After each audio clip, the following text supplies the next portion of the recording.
But I don't think there's any question. The Senate is under attack, was under attack.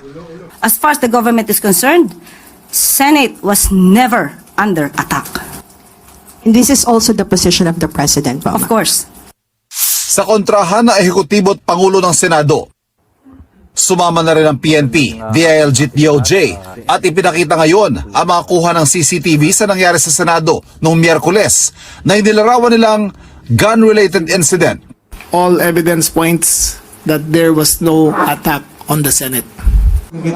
Batay sa kanilang investigasyon, umaga pa lang ng Miyerkules, may paghihigpit ng GSIS sa seguridad sa kanilang mga lagusan, papunta at galing sa Senado.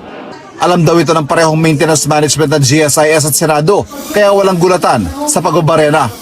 Sa ilan pang CCTV footage ng Senado, tanaw ng mga tauhan ng Office of Sergeant at Arms o OSAA, ang mga taga-NBI na nasa GSIS. Hindi rin daw naka-tactical gear o wala sa formang makikipagbakbakan ng mga taga-NBI. Taliwas yan sa naging galaw ng OSAA at mga kasama nilang Marines noong komprontahin nila ang mga taga-NBI. General Aplaska called in the OSAA operatives, including the PNP and the Marines, and gave the order to lock and load.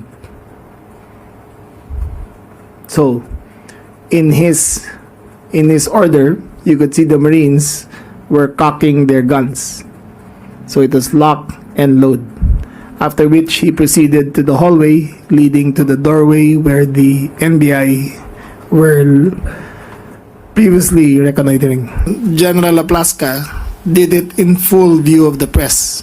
In normal situations, if there is a perceived confrontation, you will clear the building of all personnel because of possible stray fire. However, he allowed them to follow. The Marines are in single formation according to their training, staying to the side of the wall. Batay sa mga kuha ng CCTV, si retired Police General Mau Aplaska ang unang nagpaputok sa dalawang taga-NBI. Gumanti ang isang NBI agent na nasa GSIS na ayon sa PNP ay cover fire habang umaatras palayo sa mga taga-OSAA. 44 na basyo ang nakuha ng pulisya, karamihan mula sa Senado o sa pwesto ng OSAA. Bukod kay Aplaska na suspendido ngayon, tukoy na raw ang iba pang nagpaputok. Wala si Aplaska sa CIDG kanina sa kabila ng subpina. He was supposed to turn over his firearm so that we can run the ballistics, but he did not appear to the CIDG for the information.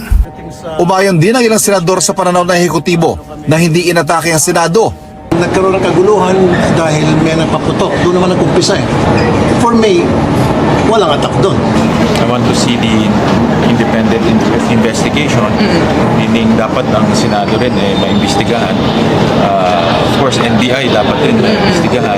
Malaman natin kung sino yung mga may gumawa nito or nagkamali. At yung reforms, paano natin maiwasan to? Hindi napakita ang footage ng pagsakay umano ni Senador Ronald Bato de la Rosa sa puting SUV na pag-aari ni Senador Robin Padilla. Lumabas ng Senado si Bato habang nasa Senate Protective Custody. Nakuha na ng GMA News ang SUV na lumabas sa Senado alas 2:30 na madaling araw noong May 14. Ay, opo.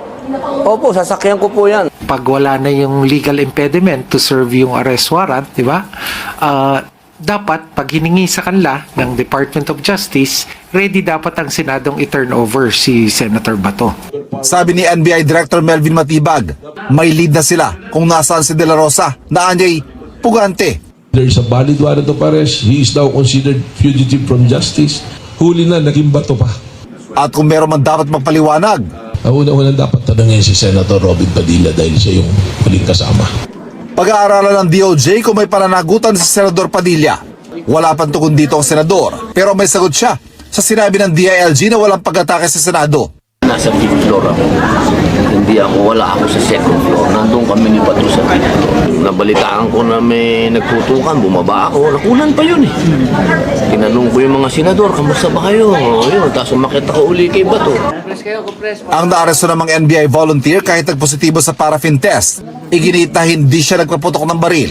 Wala po akong ipaputok na kahit anong uri ng baril. Simula nung pumunta kami at hanggang nakabalik po ako. When he was arrested from GSIS, dinala siya sa Senate grounds, sa second floor, itinapa siya kung saan mismo nagpaputok ng baril yung mga usaa. Ando doon, may video eh. So makikita, maraming gunpowder doon sigurado. So that is a possibility. Pumalag din si Matibag sa patutsada sa kanya ni Senate President Cayetano, pati ang pagdamay sa kanya ni Cayetano sa mga dapat suspindihin. Ang message ko sa NBI, under Alan Cayetano, hindi nyo natibag ang Senado. Wala namang intensyon ng NBI or anybody from the side of the executive na tibagin yung Senado. We are there to promote law and order. Siguro yung sinasabi because I'm the head of the NBI kaya dapat suspindihin ako dahil command responsibility ko yung mga tao. Suspindihin dapat si Senator Alan Peter Cayetano dahil command responsibility niya si Sergeant at Arms. Sinisikap pang makuna ng reaksyon si Cayetano. Ivan Mayrina, GMA News.